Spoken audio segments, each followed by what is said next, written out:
Okay, so thinking, language, and intelligence. This chapter will seem a little bit longer than the other ones because we're going to talk about all three of those areas: how people think, how they develop language, and how intellect is measured. So let's first start out with thinking. So when you think, you have different concepts in your mind, and that's a mental grouping that you have for how you group things together based on their similarities. For example, if somebody asks you to explain what a chair is, in your mind, you could explain a chair as a recliner, a high chair, a desk chair, a rocking chair. They're all different types of chairs because in your mind, the concept is something that you can sit on with four legs.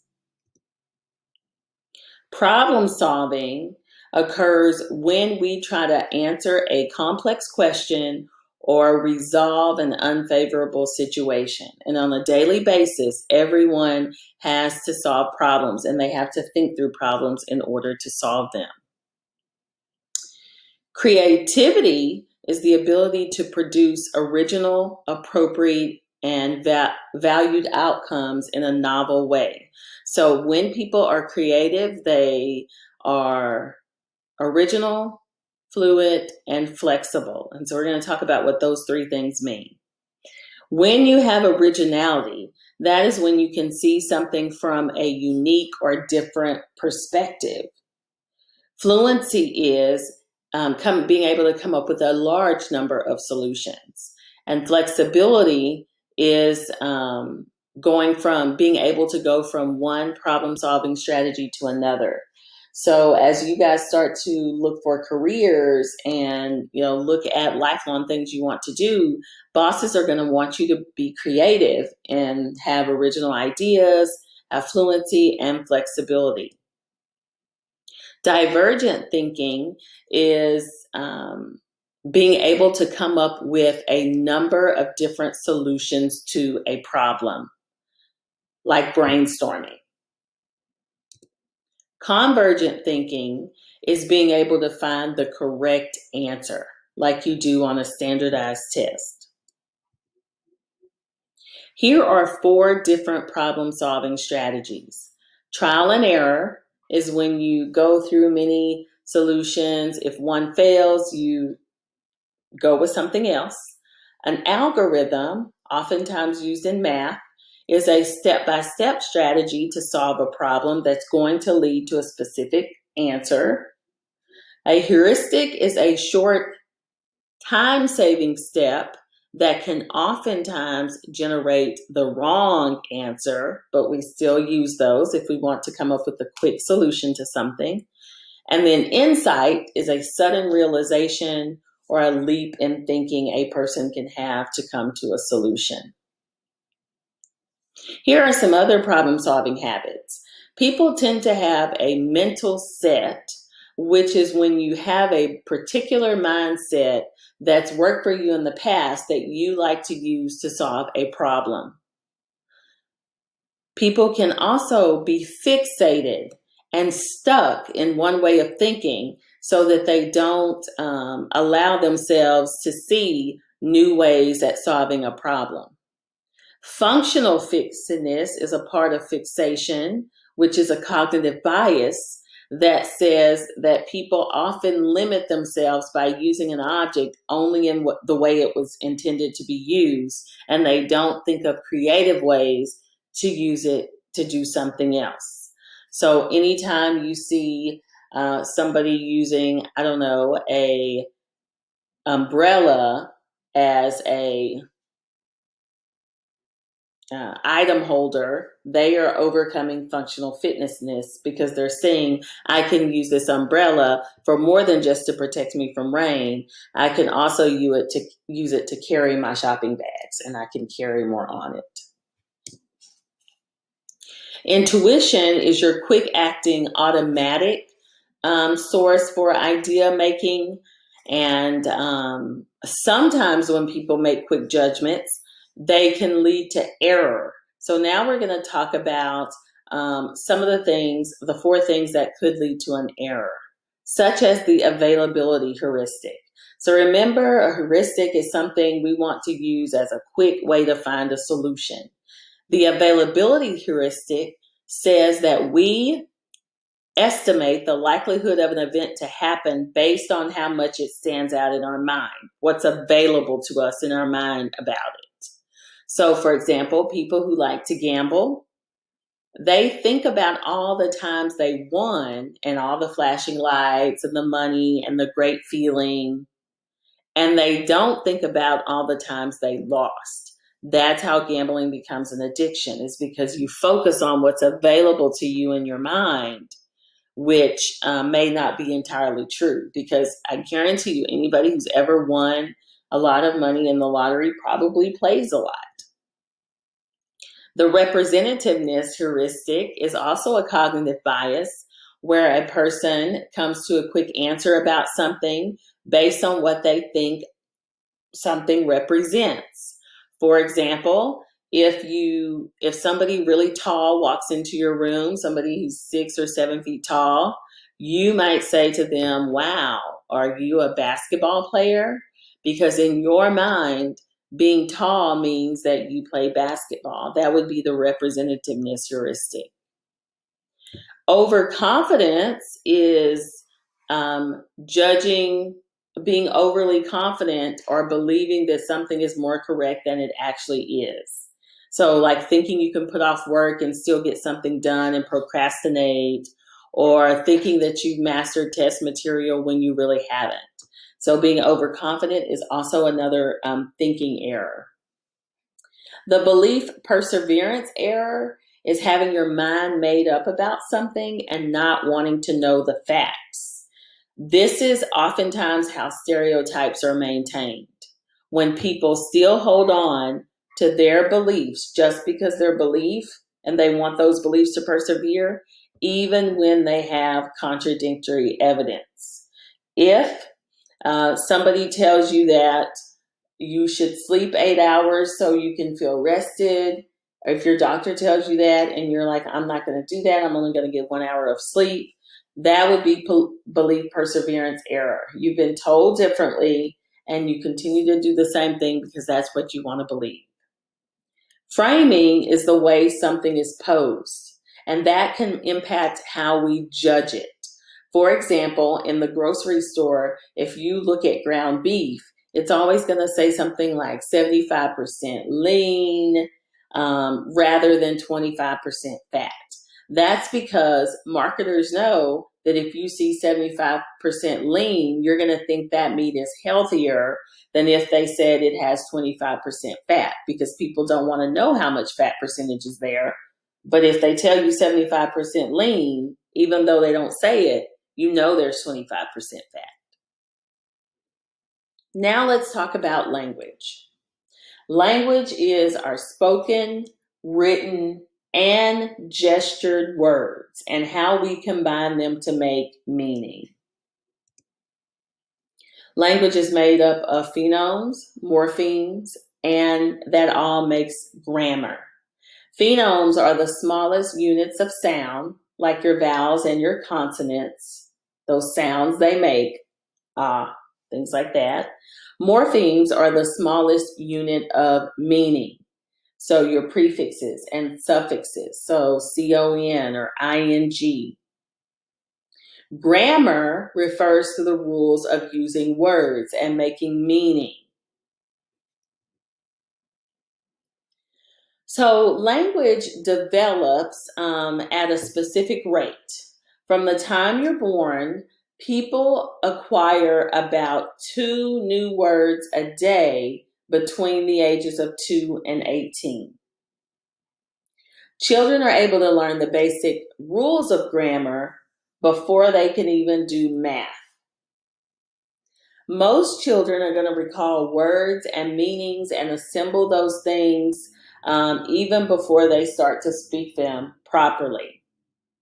This next chart is a really good chart to help you understand how language is developed. From 0 to 4 months old, babies don't speak. They only receive language. So they're listening to all the sounds and facial expressions that are happening around them. So that's a period of receptive language. That's how they're learning what language looks like. And then about 4 months old, babies start to produce language. They start to babble and make multilingual sounds and gestures. And those multilingual sounds can be made by any baby all over the world, and they're all going to sound the same. Then, by about 10 months of age, the babbling that children do are going to start to sound more like their parents' household language. So that's where, an accent is going to start to be developed if you're in another country or in a specific part of the country. Around 12 months, children are in the holographic speech stage. That's where they make one-word statements so that they can say something. They might say milk to indicate they want milk, or they might say play to indicate they want to play. Between the ages of 18 and 24 months, children start to engage in telegraphic or tweet speech, which is two-word speech or stringing together of word speech, like see bird, read book, go park, because now they're starting to understand that I need to make sentences in order to speak language. And then after 24 months, that's when children start to speak full sentences and they start to understand the complex sentence structure. Now, as I give you all of these time periods, it's important to remember the bell curve. All of these time periods are on average. We know that there are some children who will speak a lot sooner or a lot later, but on average, these are the time frames for speech or language development in children. A critical period is a time during which a skill is most easily developed. We know that there's a critical period for language development. Research has shown us that if children have not been exposed to, either by being spoken to or during sign language by the time they're age 7, they will gradually lose their ability to master any language. So that is very important, especially when it comes to feral children or children who are abandoned or neglected or kept away from others, because if they do not have experiences with language and how language works, by the time they're 7 years old, that child may never fully grasp language, as is the story with Jeannie. When it comes to learning a new language, it gets harder with age. That's why many parents will teach their children a second language when they're babies. Or many parents will enroll their children in dual language courses because as you get older, if you look at the chart, as you age, your ability to grasp a language just decreases a lot. A sensitive period is an ideal time for a certain milestone to be reached, but if it's not reached, that person can still recover.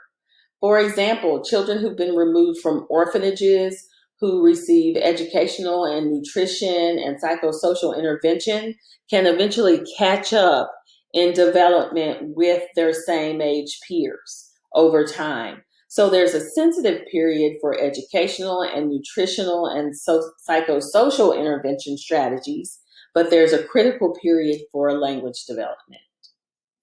Wharf's linguistic relativity hypothesis says that language determines how you reason and think about the world. It's your language that determines what you think. Many people have discredited this because what happened was with this particular group of people that Wharf studied, they didn't have any past tense verbs. And so the idea was that they didn't think of the past, but that has been discredited. Now let's talk some about intelligence. Intelligence is defined as the capacity to think rationally, act purposefully, and profit from your experiences while dealing with your environment. In all cultures, intelligence is learning from your experiences, solving problems, and using that knowledge to adapt to new situations. In most research studies of intelligence, what's been measured is school smarts. Many intelligence tests look at your school smarts. And we know that there are other ways to be smart as well. Spearman came up with the idea of a general intelligence, which he says encompasses everybody's general intellectual ability, which underlines all of your other intellects. And then several other researchers came up with multiple ways of viewing intelligence, and we'll talk about those later.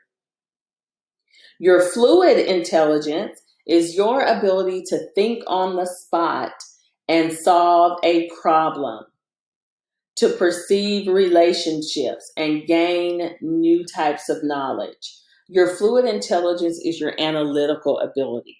That's where your creativity comes in. Your crystallized intelligence is your facts about the world, skills that you've learned and you practiced and transferred to long-term memory, like knowing what 2 plus 2 is, knowing the capital of Texas. On intelligence tests, fluid intelligence usually measures being able to assemble a puzzle or deciding what to do in a series of something and figuring out how things are related to each other. Children who do well on one test of fluid intelligence usually also do well on other tests of fluid intelligence, although they may not necessarily have the crystallized intelligence. They may not have the academic knowledge that they have to be creative.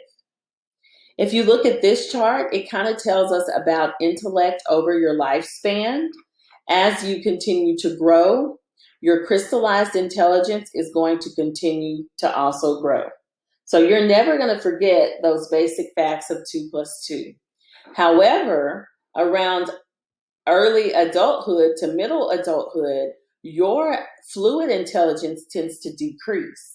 So your ability to analyze and to think fast is going to decline with age. The very first intelligence test was created by Simon Binet, or two researchers named Binet and Simon, because they wanted to see the difference between children who they thought were bright, like a light bulb, or dull. They decided to measure a children's mental age. Alfred Binet and Theodore Simon were the two people who created the Simon Binet test. They did so in the school system in Paris, and they named their test after them, the Simon Binet test. In the United States, Louis Terman adopted the Simon Binet test, and he said, I have to make some changes to this so that it's applicable to children in America. And he did that at Stanford University. So the name of the test used for American children was the Stanford Binet test. William Stern came up with the formula for how we measure IQ. You take a person's mental age, how they think, over their chronological age, which is their birth age, and you divide and you multiply it by 100. So someone who is mentally 10 and their age is 10, and you times it by 100, says that their IQ is 100. So the average IQ is 100, because if a person's mental age and their chronological age are the same, then they are in the average. Now, people start to appear smarter or less intelligent when their mental age differs from their chronological age. So if you think of the movie Matilda, she was a very smart little girl, she may have had the mental age of a 15-year-old. And if you divide 15 by, say, her chronological age, which was 7, and then you multiply it by 100, then you'll see that her IQ is above 100. Intelligence tests are trying to predict a grade in school. The most known intelligence tests are the Stanford-Binet, which is used for children, and the Wechsler, which is used for adults. The Stanford-Binet test looks at children from the age group of 3 to 16, and it includes a variety of different activities. At any age, children who are of average intelligence will have an IQ of 100 because their mental age equals their chronological age. Roughly 2/3 of children are going to have an IQ between 85 and 115. So about 66% of children will have an IQ of 85 to 115. That's one standard deviation above 100 and one standard deviation below 100, with a standard deviation being 15 points. 95% of children will have scores between 70 and 130, which are 2 standard deviations above the mean and 2 standard deviations below the mean. So if you take a look at the normal curve, standardized tests measure things based on a normal distribution, and we look at 100 as being our average. That's where most people's score will fall. If it's within 1 standard deviation above or below the mean, 115 and 85, that's about 68% of the population. And from 70 to 130, that's about 95% of the population. Psychology is most concerned with people who are outliers, people who have intellect well above 3 and 4 standard deviations above the mean, and people who have intellect well below the mean. Because in psychology, these are the people who tend to have issues. People who are super smart may have some social issues, and people who are well below the intellectual threshold may have some issues functioning on their own. The Wechsler Adult Intelligence Scale is known as the WAIS. It's the most widely used test for most adults when it comes to intellect, and it looks at adult processing in a number of areas. A person who has a standard deviation that is more than 2 below the mean is considered intellectually disabled. That means that they have an IQ that's below 70. That's fewer than 3% of the population, and many of them have mild intellectual disability, which means they are still able to do most things on their own. They may need some assistance. Here is a look at how the DSM classifies intellectual disability, with about 85% of people having mild intellectual disability, 10% having moderate, severe being 3 to 4%, and profound being 1%. And you can see the characteristics associated with those IQs and the IQ scores as well. Savant Syndrome is a syndrome that exists when a person has limited mental abilities, like they may score low on an intelligence test, but then in one area, they might show brilliance, such as music, art, their memory. So if you've ever seen the movie Rain Man, it's about Savant Syndrome. Other intellectual disabilities could be based on genetic abnormalities like Down syndrome and Fragile X and PKU. It can also be based on environmental factors such as prenatal exposure to drugs, early life deprivation, and brain damage. When it comes to being gifted or having a high IQ, that's again usually only 1 to 2% of IQ scores. These people have higher rates of becoming successful professionals, but they could have some social issues. The Flynn Effect tells us that in the last 60 years or last 100 years, intelligence scores have steadily risen. That means that as time has gone on, people have been exposed to more information, which has naturally made them smarter. Grit is the idea that someone has passion and perseverance towards reaching their goals. Grit is thought to be part of the recipe for success. It's what makes some people successful in life, having grit, and what causes some people not to be successful because they don't have passion and they don't persevere through hard times in order to reach their goals. People who have grit are thought to be conscientious, well-connected, and overall, people who are energetic about their goals. When it comes to other measures of intelligence, you have aptitude tests. Those are tests that are supposed to predict how well a person will do on learning a new skill, like the SAT test, the ACT, or even the TSI tests. And then you also have achievement tests that measure how much a person has learned in a subject area. That's like the test you take in high school to graduate, the STAR test. In order for a test to be created, it must be standardized, it must have reliability, and it must be valid.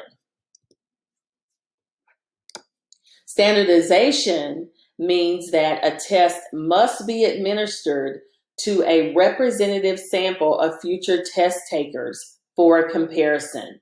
That means if I want to use a test with college students, I would need to go to Dallas College and other colleges across the country, and I would need to administer my test to college students so that I will know that I have a good representative sample to show me how future college students would score. Reliability is consistency of results. So a test is reliable when it's repeatability. If you take the same test, you get the same results. So split half reliability is dividing the test into equal halves.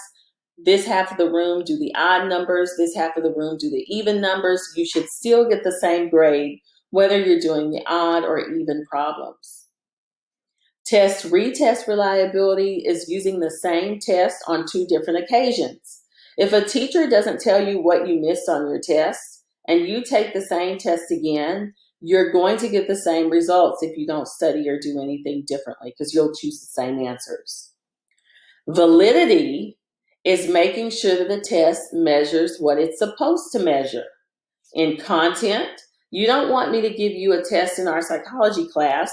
If we're talking today about thinking, language, and intelligence, you don't want me to give you a test over disorders because that would not be a content valid test. Predictability occurs if a test is good at predicting a particular behavior or trait. When you took the TSI test or the SAT test for college admittance, you know that that test is supposed to predict that you will do well in that school. When it comes to nature and nurture and IQ, we know that both your genetics and your environment play a role in how smart you are. Environmental factors such as malnutrition can stunt a child's brain development.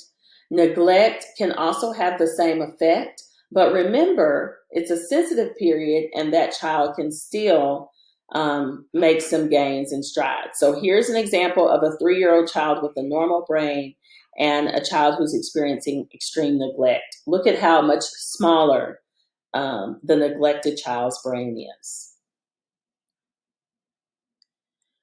When we look at group differences in IQ scores, we can see that differences between groups from different environments can have an impact, just as much as differences within groups can also have an impact. When it comes to gender, Brain areas for language skills tend to be larger in women than men. And brain areas for spatial relationships and mathematical abilities tend to be larger in men than women. This might be due to genetic adaptations and social environmental adaptations. We also know that different environmental factors such as stereotype threat can impact a person's IQ. And stereotype threat occurs when a person is aware of a negative stereotype that exists for people who look like them, and they play into that. That leads them to impaired performance. For example, if a female wants to become an engineer and goes into a job interview with a room full of males, she might feel threatened by the fact that she's the only female in the room, that I won't get this job, they're going to choose a male, and therefore not perform as well as she could in her interview. However, stereotype threat often exists with minorities, so of different races, but then also women are minorities as well. After Barack Obama was elected to president, the Obama effect came into play. And researchers started to find that improved academic performance in people of color because they saw Barack Obama reach becoming president and realized if he can do it, maybe I can do it as well. And the Obama effect tends to offset stereotype threat. Howard Gardner also came up with multiple ways of viewing intelligence. He said that people are intelligent in many different ways. He said there's linguistic, spatial, bodily kinesthetic, interpersonal, intrapersonal, logical, mathematical intelligences. And you can see there from the chart what each of those things mean. If you have linguistic intelligence, you have intelligence in language. Spatial intelligence is intelligence in math and mental maps. Bodily kinesthetic means you like to move and have body movements. Intrapersonal has to do with understanding yourself. Logical mathematical obviously has to do with intelligence in math. And then musical has to do with music skills. Interpersonal has to do with your social skills with interacting with other people. Naturalistic intelligence has to do with being in tune with nature. And spiritual existential intelligence is sort of a philosophical life and death, conditions of life intellect. Sternberg also came up with the triarchic theory of successful intelligence, which says that people have intelligence as far as being analytical, creative, and practical. The good thing about this intelligence is that it takes into account things other than book smarts. And you can see from this chart that your analytical intelligence has to do with skills in analysis and judgment. Creative intelligence has to do with inventing things. And practical intelligence has to do with solving personal problems and having even street smarts. The last type of intelligence we need to talk about is emotional intelligence. And that is the ability to perceive, understand, and manage your emotions. Also being aware of and in tune with the emotions of other people.